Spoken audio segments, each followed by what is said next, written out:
Hi hello friends, ನಮಸ್ಕಾರ. ಕುಕ್ಕು with Balu ಚಾನಲ್ಗೆ ನಿಮ್ಮೆಲ್ಲರಿಗೂ ಸ್ವಾಗತ. ನಾವಿತ್ತು ಮಾಡ್ತಾ ಇದ್ದೀವಿ ಬಟರ್ ಚಿಕನ್ ಮಾಡೋದು ಹೇಗೆ ಅಂತ ನೋಡೋಣ ಬನ್ನಿ. ಈಗ ಬಟರ್ ಚಿಕನ್ ಮಾಡ್ಕೊಳ್ಳೋದಕ್ಕೆ ನಾನಿಲ್ಲಿ 3/4 kg ಬೋನ್ಲೆಸ್ ಚಿಕನ್ ತೊಗೊಂಡಿದ್ದೀನಿ. ಆ ಬೋನ್ಲೆಸ್ ಚಿಕನ್ಗೆ ಒಂದು ಅರ್ಧ ಟೇಬಲ್ ಸ್ಪೂನ್ ಅರಿಶಿನ, 1 ಟೇಬಲ್ ಸ್ಪೂನಷ್ಟು ಚಿಲ್ಲಿ ಪೌಡರ್, ಅರ್ಧ ಟೇಬಲ್ ಸ್ಪೂನಷ್ಟು ಕಾಶ್ಮೀರಿ ಚಿಲ್ಲಿ ಪೌಡರ್, ಅರ್ಧ ಟೇಬಲ್ ಸ್ಪೂನಷ್ಟು ಧನಿಯಾ ಪೌಡರ್, ಮತ್ತು ರುಚಿಗೆ ತಕ್ಕಷ್ಟು ಉಪ್ಪು, 2 ರಿಂದ 3 ಟೇಬಲ್ ಸ್ಪೂನ್ ಆಗುವಷ್ಟು ಮೊಸರು, ಮತ್ತು ಒಂದು ಸ್ವಲ್ಪ ಶುಂಠಿ ಬೆಳ್ಳುಳ್ಳಿ ಪೇಸ್ಟ್ ಸೇರಿಸ್ಕೊಂಡು ಒಂದು ಅರ್ಧ ಗಂಟೆ ಮ್ಯಾರಿನೇಷನ್ಗೆ ಬಿಡಬೇಕು. ನೀಟಾಗಿ ಮಿಕ್ಸ್ ಮಾಡಿ, ಇಲ್ಲಿ ನಾನೀಗ ಶುಂಠಿ ಬೆಳ್ಳುಳ್ಳಿ ಪೇಸ್ಟ್ ಹಾಕ್ಕೊಂಡು ಚೆನ್ನಾಗಿ ಮಿಕ್ಸ್ ಮಾಡ್ಕೊತಾ ಇದ್ದೀನಿ.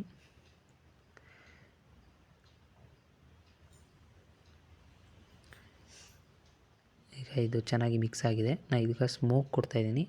ಈ ಸ್ಮೋಕು ನೀವು ಆಪ್ಷನಲ್ಲು ಕೊಟ್ಟರೆ ಕೊಡ್ಬೋದು, ಇಲ್ಲ ಅಂದರೆ ಇಲ್ಲ. ಈಗ ಕೆಂಡ ಮಾಡಿಬಿಟ್ಟು ಅದ್ರ ಮೇಲ್ಗಡೆ ಒಂದು ಸ್ವಲ್ಪ ತುಪ್ಪ ಹಾಕ್ಬಿಟ್ಟು 10 ನಿಮಿಷ ಇಟ್ಬಿಟ್ಟು ಆಮೇಲೆ ತೆಗೆದು ಬಿಡಬೇಕು. ಸ್ಮೋಕು ಜಾಸ್ತಿ ಕೊಡಬೇಡ್ದು. ಆಮೇಲೆ ಅರ್ಧ ಗಂಟೆ ಕಂಟಿನ್ಯೂಸ್ ಮ್ಯಾರಿನೇಷನ್ ಆಗಬೇಕು. ಮ್ಯಾರಿನೇಷನ್ ಆಗೋ ತನಕ ನಾವಿಲ್ಲಿ ಮಸಾಲೆಗೆ ಹುರ್ಕೊಳ್ಳೋಣ. ಅದಕ್ಕೆ 1-1.5 ಟೇಬಲ್ ಸ್ಪೂನಷ್ಟು ಬೆಣ್ಣೆ ಮತ್ತು 2 ಟೇಬಲ್ ಸ್ಪೂನಷ್ಟು ಎಣ್ಣೆ. ಬೆಣ್ಣೆ ಕರಗೋದಕ್ಕೆ ಎಣ್ಣೆ ಹಾಕಬೇಕು, ಇಲ್ಲಾಂದರೆ ಬೆಣ್ಣೆ ಸೀದೋಗೋ ಚಾನ್ಸಸ್ ತುಂಬ ಇರುತ್ತೆ. ಈಗ 2 ಚೆನ್ನಾಗಿ ಕಾಯಬೇಕು. ಕಾದ ನಂತರ ಶುಂಠಿ, ಬೆಳ್ಳುಳ್ಳಿ, ಈರುಳ್ಳಿ ಮತ್ತು ಇಲ್ಲಿ ನಾನು ಕೊತ್ತಂಬರಿ ಸೊಪ್ಪಿನ ಕಡ್ಡಿಗಳು ಮಾತ್ರ ತೊಗೊಂಡಿದ್ದೀನಿ ಅಷ್ಟೇ. ಕೊತ್ತಂಬರಿ ಸೊಪ್ಪು ತೊಗೊಂಡಿಲ್ಲ, ಯಾಕಂದರೆ ಅದು ಕಲರ್ ಬಂದುಬಿಡುತ್ತೆ ಗ್ರೀನ್, ಅದರಿಂದ ತೊಗೊಳ್ಳಲ್ಲ. ಶುಂಠಿ, ಬೆಳ್ಳುಳ್ಳಿ ಮತ್ತು ಈರುಳ್ಳಿಯನ್ನು ಸೇರಿಸಿ ಸ್ವಲ್ಪ ಈರುಳ್ಳಿ ಸಾಫ್ಟ್ ಆಗೋ ತನಕ ಫ್ರೈ ಮಾಡಿ. ಈರುಳ್ಳಿ ಸಾಫ್ಟ್ ಆದ ನಂತರ ಟೊಮೆಟೊ ಹಾಕಿ ಫ್ರೈ ಮಾಡಬೇಕು.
ಈಗ ಇದು ಟೊಮೊಟೊ ಎಲ್ಲ ಚೆನ್ನಾಗಿ ಫ್ರೈ ಆಗಿದೆ. ಈಗ ಇದು ಟೊಮೆಟೊ ಸಾಫ್ಟ್ ಆಗೋಕ್ಕೆ ಎಷ್ಟು ನೀರು ಬೇಕೋ ಅಷ್ಟು ನೀರು ಸೇರಿಸ್ಕೊಂಡು ನಾನಿಲ್ಲೊಂದು ಅರ್ಧ ಲೋಟದಷ್ಟು ನೀರು ಸೇರಿಸಿದ್ದೀನಿ. ಮತ್ತು ಒಂದು 8 ರಿಂದ 10 ಕ್ಯಾಶ್ಯೂ ನಟ್ಸ್ ಅಂದರೆ ಗೋಡಂಬಿನ ಹಾಕಿ ಟೊಮೆಟೊ ಸಾಫ್ಟ್ ಆಗೋ ತನಕ ಫ್ರೈ ಮಾಡಬೇಕು. ಈಗ ನಾನಿಲ್ಲಿ ಗೋಡಂಬಿ ಹಾಕಿದ್ದೀನಿ. ಈಗ ಇದನ್ನು ಕ್ಲೋಸ್ ಮಾಡಿ ಒಂದು 5 ಮಿನಿಟ್ಸ್ ಹಾಗೆ ಬೇಯಿಸ್ತೀನಿ ಮೀಡಿಯಮ್ ಹೈ ಫ್ಲೇಮಲ್ಲಿ.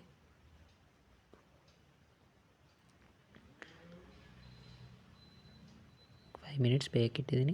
ನೋಡಿ, ಈಗ ನೀವು ನೋಡ್ತಿರ್ಬೋದು ಟೊಮೆಟೊ ಎಲ್ಲ ಸಾಫ್ಟ್ ಆಗಿದೆ. ಇಷ್ಟಾದರೆ ಸಾಕು. ಇದು ಕಂಪ್ಲೀಟಾಗಿ ಕೂಲ್ ಡೌನ್ ಆದಮೇಲೆ ಇದನ್ನು ಫೈನ್ ಪೇಸ್ಟಾಗಿ ಮಾಡ್ಕೊಂಡು ಬರೋಣ. ಈಗ ಅದು ಕೂಲ್ ಡೌನ್ ಆಗೋ ತನಕ ನಾವಿಲ್ಲಿ ಸ್ವಲ್ಪ ಚಿಕನ್ ಫ್ರೈ ಮಾಡ್ಕೋಬೇಕು. ಆ ಚಿಕನ್ ಫ್ರೈ ಮಾಡ್ಕೊಳ್ಳೋಕ್ಕೆ 1.5 ಸ್ಪೂನಷ್ಟು ಬೆಣ್ಣೆ ಮತ್ತು 2 ಸ್ಪೂನಷ್ಟು ಎಣ್ಣೆ. ನಾನು ಆವಾಗಲೇ ಹೇಳ್ದಂಗೆ ಬೆಣ್ಣೆ ಕರಗಬೇಕು ಅಂದರೆ ಒಂದು ಸ್ವಲ್ಪ ಎಣ್ಣೆ ಸೇರಿಸಲೇಬೇಕು. ಎಣ್ಣೆ ಮತ್ತು ಬೆಣ್ಣೆ ಕಾದ ನಂತರ ನಾವು ಮ್ಯಾರಿನೇಷನ್ ಮಾಡಿಟ್ಕೊಂಡಿರೋ ಚಿಕನ್ನ ಸೇರಿಸಿ, ಚಿಕನ್ ಸ್ವಲ್ಪ ಸಾಫ್ಟ್ ಆಗಬೇಕಾದ್ರೆ ಎಣ್ಣೆ ಬಿಡಬೇಕು, ಅಲ್ಲಿ ತನಕ ಫ್ರೈ ಮಾಡ್ಕೋಬೇಕು. ನೋಡಿ, ಹೀಗೆ ಮಾಡೋದ್ರಿಂದ ಬೆಣ್ಣೆ ಸಿಯೋದಿಲ್ಲ ಮತ್ತು ಟೇಸ್ಟ್ ಚೆನ್ನಾಗಿರುತ್ತೆ. ಈಗ ಎಣ್ಣೆ ಕಾದಿದೆ. ಇದು ನಾನೀಗ ಮ್ಯಾರಿನೇಷನ್ ಮಾಡಿಟ್ಕೊಂಡಿರೋ ಚಿಕನ್ನ ಸೇರಿಸ್ಕೊತಾ ಇದ್ದೀನಿ. ಇದೊಂದು 5 ರಿಂದ 10 ನಿಮಿಷ ಚೆನ್ನಾಗಿ ಫ್ರೈ ಆಗಬೇಕು ಎಣ್ಣೆಲೆ. ಚೆನ್ನಾಗಿ ಫ್ರೈ ಆದ ನಂತರ ಸೈಡಿಗೆ ತೆಗೆದು ಇಟ್ಕೋಬೇಕದು.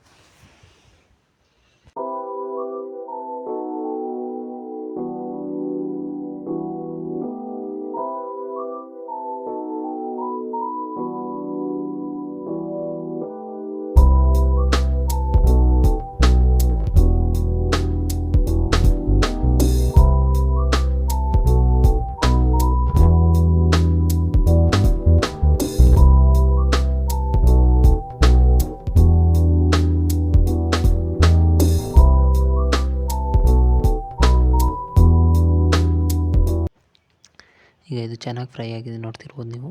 ಚಿಕನ್ ಈ ಟೈಮಲ್ಲಿ ಸ್ವಲ್ಪ ಸಾಫ್ಟಾಗಿರುತ್ತೆ. ಈಗ ಇದನ್ನು ನಾವು ಸೈಡಿಗೆ ತೆಗೆದು ಇಟ್ಕೊಬಿಡೋಣ.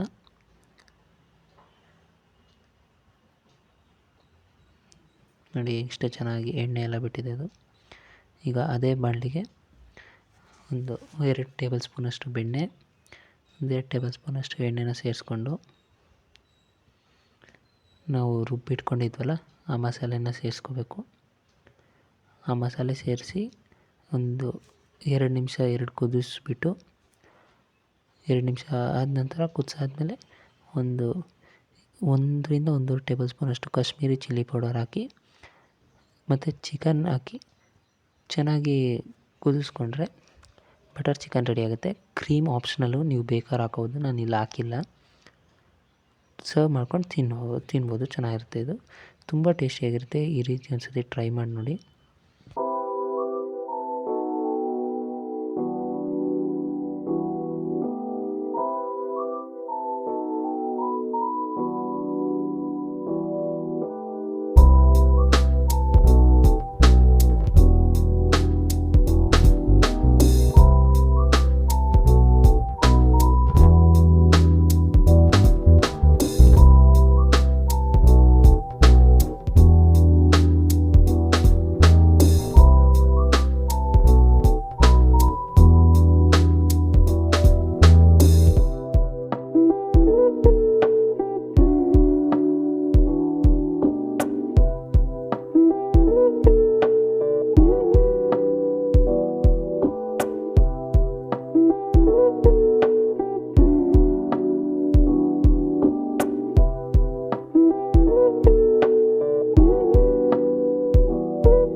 ನೋಡಿ ಈಗ ಇದನ್ನು ಚೆನ್ನಾಗಿ ತಿರುಗಿಸಿಬಿಟ್ಟು ಒಂದು 2ರಿಂದ 3 ನಿಮಿಷ ಬೇಯಿಸ್ಕೊತಾ ಇದ್ದೀನಿ.